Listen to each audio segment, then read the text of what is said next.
This is my second try. Good evening, my friends. We are going to have a little interim assessment 5 review remix. I have two presenters, Ariel B, Caitlin D, and these friends did a recording for you. Ariel did the Emancipation Proclamation, and Caitlin did the Battle of Vicksburg. And what we're going to do is you're going to watch it. You're going to respond to me with the code phrase. We don't have a code word. We have a code phrase. And I will give you some extra credit. Excuse me for wearing a hat. My hair is a little bit heat miserish looking, you think? Mr. Heat Miser. So I'm putting my hat on. And I got a shot in my eye today. You know, I have to get these eye shots. And my eye is not looking great. So I would really rather have on sunglasses, but I don't because my sunglasses are prescription. And if I'm wearing those, I can't see because I'm old. And that's the way things are. So I'm going to give you the first part of your code phrase. And then we're going to see Miss Ariel talk about the Emancipation Proclamation. So code phrase number 1 is do. Code phrase number 1 is do. Hey guys and gals, my topic of my presentation is called the Emancipation Proclamation. It's little pictures, freedom, slaves, and the Emancipation Proclamation of Abraham Lincoln right there. Let's get started. What was it?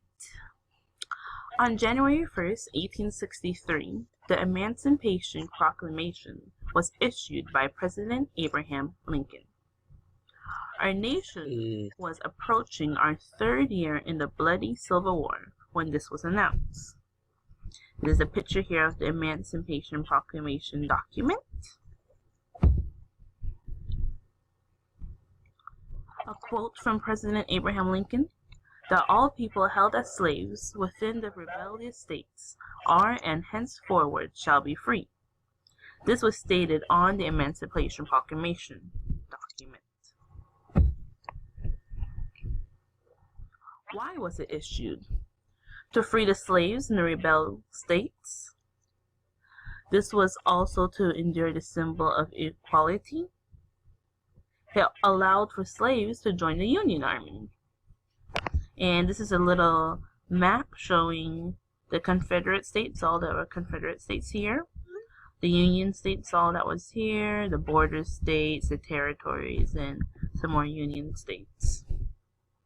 So trying to get these Confederate states or the rebellious states to free their slaves so they can join also the army and the Union side and be free. Some facts. It only applied to the rebellion states and changed the focus of the war. That is the Emancipation Proclamation. The Emancipation Proclamation was considered to Lincoln the crowning achievement of his presidency, the big thing that he did. Lincoln's advisors did not initially support the Emancipation Proclamation, and the Emancipation Proclamation was actually issued twice by President Lincoln. And this was a little neat picture I saw that showed like the Confederate states fighting the Union states. That's what I find kind of cool about Civil War, that picture. Anyway, back to the presentation. More facts. The Emancipation Proclamation paved the way for all African Americans to fight for their freedom, and the abolition of slavery in the United States was led by the Emancipation Proclamation. And this shows no slaves working, wanting their freedom.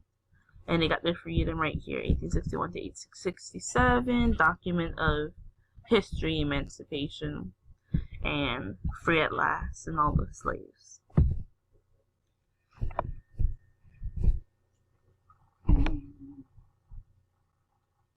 Changes for the better. The Emancipation Proclamation changed the world. It enabled African Americans freedom from slavery and bondage. Never again will African Americans be slaves. They will be free. But it is not till later on they receive equal rights. And this right here shows like the steps as the pictures, the slave trade, then Abraham Lincoln and the slaves, free slaves, and then Let Freedom Ring by Martin Luther King. Then a little quote from Martin Luther King Jr. Free at last, thank God Almighty, we are free at last. One of Martin Luther's many quotes that made a difference and changed the world, giving slaves their equal rights and more freedom. This concludes my presentation of the topic, the Emancipation Proclamation. Hope you learned something new or made it you think deeper into the topic. Thanks for watching. Bye-bye. Great job, Ariel. Thank you so much. I'm very proud of you. Okay. So our code word or code phrase number 2. Your. The word is your. I look better with my sunglasses on, I think. Okay, so next up we have Miss Caitlin D, and she is going to tell us about the Battle of Vicksburg. So y'all hang out for a second. Okay, that's what we want. Miss Caitlin. And let me press. The Battle of Vicksburg took place in Vicksburg, Mississippi during the Civil War. The battle began May 18, 1863 and ended July 4, 1863. The Union commanding officer was General Ulysses S. Grant, and the Confederate officer was Lieutenant General John Pemberton. Vicksburg was the last major Confederate port on the Mississippi River. If captured, the Confederacy would be cut off from Western supply lines, and it could possibly turn the tide of the war. On May 18, 1863, Grant's forces approached Vicksburg. Initially, Grant attempted to overwhelm the city with brute force. However, he was unsuccessful. Grant then gave the order to lay siege to the city. With Pemberton trapped inside, the city quickly ran out of food, and citizens resorted to eating rats, horses, and tree bark due to malnutrition. Many Confederate soldiers contracted diseases such as scurvy, dysentery, and malaria.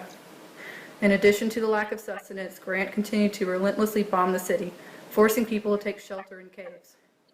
Finally, on July 4, 1863, Pemberton surrendered Vicksburg over to Grant. Thank you, Miss Caitlin. Alrighty, code phrase number 3 is study guides. Do your study guides. I just told you the whole thing. Do your study guides. Send me that code. You send me that code, I'll give you some extra credit. I love you, love you, love you. And I'm so proud of all of you. You've done fabulous this semester. We have some friends that are kind of on the cusp, and I know you're going to make it. Especially when you do this extra credit. So, mwah, mwah, mwah.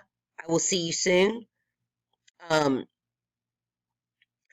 have a win session Friday for, let's see, Unit 6 test.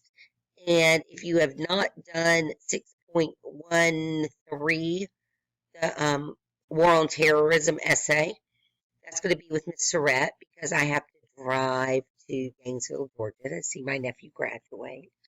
I'm so excited.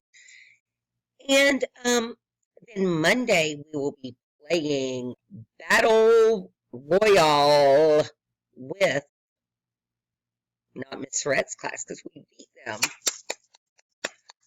So it'll be against, I believe, Miss Payne's class. So everybody's got to come help us out. So I will see you Monday, and I love you, and I'll talk to you later.